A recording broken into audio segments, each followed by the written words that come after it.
Kami dari tim media Cat TV Jakarta Karawang saat ini sedang berada di Kabupaten Karawang yang dimana sedang berlangsung diklat TOT atau Trainer of Trainer, yang dimana diklat ini berlangsung selama 2 hari, yaitu pada tanggal 31 Agustus hingga 1 September. Adapun tujuan dari diklat ini yaitu untuk memberikan pembekalan kepada para PUK yang bernaung pada SPK-SPC Kabupaten Karawang agar dapat memberikan pelatihan atau menyegarkan ingatan kita kembali terhadap dasar-dasar organisasi. Salah satunya itu adalah logo ya. Nah, di sini tujuan atau peserta yang saya didik adalah para anggota serikat itu sendiri, bapak-bapak yang hadir di sini tentunya.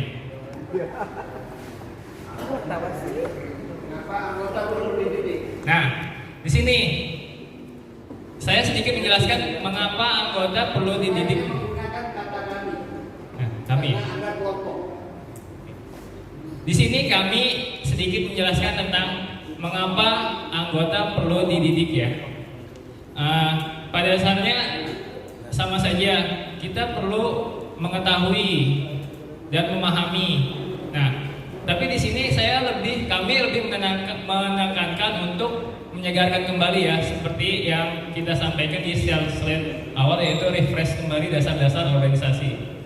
Nah, tujuannya agar anggota diingatkan kembali dan lebih mengetahui secara serta paham dari makna logo Serikat Pekerja seluruh Indonesia. Nah, ini tampilan logonya. Sorry.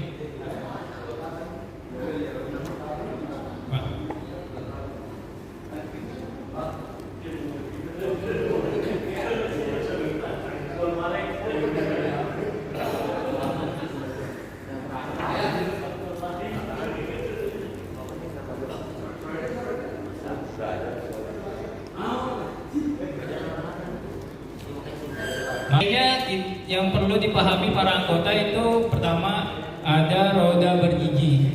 Oke, ini nggak perlu dijelaskan. Ini nanti. Untuk pelaksanaannya di sini kita melakukan pertemuan ini atau pelatihan ini dalam 3 bulan 1 kali. Nah, tempat pelaksanaannya di perusahaan. Partner kerjasama kita akan bekerjasama dengan koperasi karyawan dan perusahaan. Nah, model pelaksanaannya model setengah hari. Next, Bung Asep.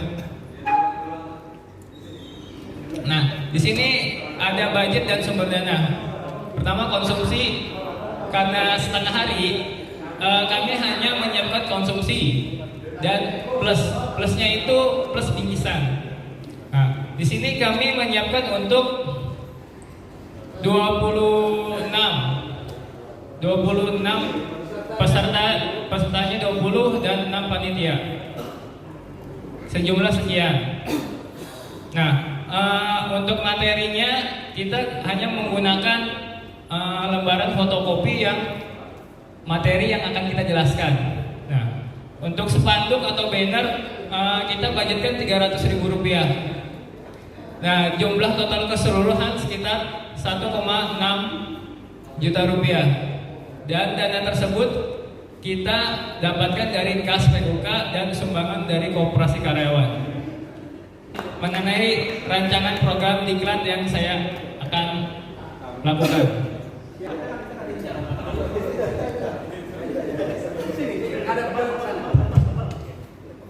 Siapa kita? Siapa kita? Siapa kita? Sama-sama belajar organisasi. Oke, terima kasih. Assalamualaikum warahmatullahi wabarakatuh. Pada kesempatan kali ini kami kelompok 2 ingin menyampaikan presentasi terkait dengan program pendidikan dan pelatihan untuk komisariat yang mungkin kelompok 2 ini dengan nama Sambung.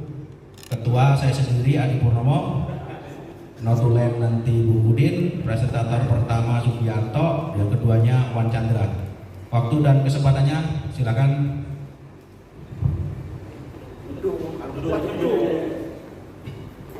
Baiklah, Assalamualaikum warahmatullahi wabarakatuh.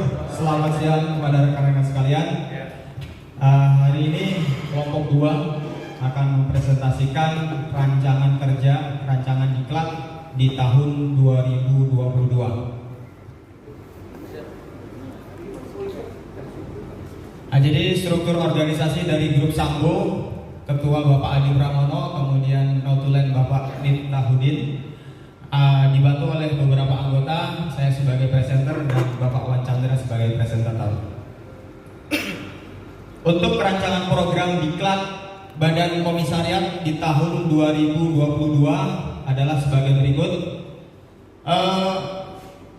Yang pertama, tujuan dari training di sini, ya, mengapa kita melakukan training Badan Komisariat? Yang pertama tujuannya adalah supaya Badan Komisariat mengetahui dan memahami tugas pokok dari dan fungsinya dalam organisasi serikat pekerja. Kemudian yang kedua, Badan Komisariat mengetahui tata cara, ya, tata cara penyelesaian keluh kesah, kemudian disampaikan kepada anggota, dan yang ketiga, mengoptimalkan fungsi Badan Komisariat sehingga Badan Komisariat seutuhnya menjadi wakil dari anggota dari departemen masing-masing. Adapun materi pelatihan yang akan kita berikan selama 1 tahun ini, yang pertama adalah prosedur keluh kesah dan teknik penanganan keluh kesah. Yang kedua, materinya adalah komunikasi dalam serikat pekerja. Kemudian yang ketiga, materi yang akan kita sampaikan adalah keselamatan dan kesehatan kerja. Dalam setahun mau diselenggarakan 2 kali. Nanti kalau budget berarti tinggal 2 kali angka yang tadi. Kemudian tempatnya di perusahaan, waktunya sehari. Pelatihnya 1 orang dari pimpinan cabang, 1 orang dari perusahaan, 1 orang dari pengurus PUK. Sepertinya itu tadi gitu ya. Budget tadi terurai, kalau saya nggak salah berapa tadi Bu? 1 juta. Ya, sekitar 2 jutaan gitu ya. Ada teman yang mengkritisi? Apa kok panitianya 11 orang? Padahal pesertanya 20 orang. Ya, terima kasih, pertanyaan yang sangat luar biasa dan pasti itu akan disampaikan ya oleh moderator. Jadi gini, ketika tadi kita berdiskusi kenapa kita berbicara masalah panitia. Sebenarnya dalam kepanitiaan itu kita tidak membutuhkan banyak orang, hanya cukup dengan 3 atau 4 orang. Akan tetapi ini agenda daripada PUK, agenda kami, dan pada kenyataannya kami itu jumlahnya 11 orang. Artinya ketika kita nanti membuat PIC, nanti khawatirnya itu menjadikan beban atau merasa teman-teman ini yang merasa. Ya. Oke, saya Pak Wapi dari kelompok 3 mau nanya dong, kira-kira bisa di-share nggak gimana caranya tuh buat undang orang HSE itu, apa step-stepnya apa gitu, kita undang dia biar gampang gitu kan, tolong di-share. Pendekatannya seperti apa untuk meminta orang HSE perusahaan berkenan menjadi pelatih di dalam program yang dibuat oleh. Ya, terima kasih, pertanyaan yang sangat luar biasa sekali keterkaitan dengan mungkin ini tidak akan dimiliki atau komunikasi yang tidak sama mungkin perusahaan jauh sono. Kalau jawaban saya simpel saja, kenapa mereka bidang HSE mau menjadi juru bicara? Karena hanya 1 kata, mereka adalah anggota saya juga. Artinya kebutuhan itu ada take and give. Ketika dia berbicara masalah fasilitas atau safety yang diberikan kepercayaan dari perusahaan, salah satu sisinya agenda PUK, dan dia merupakan anggota kami. Jadi tidak mudah, tidak susah kami untuk meminta dia sebagai juru bicara.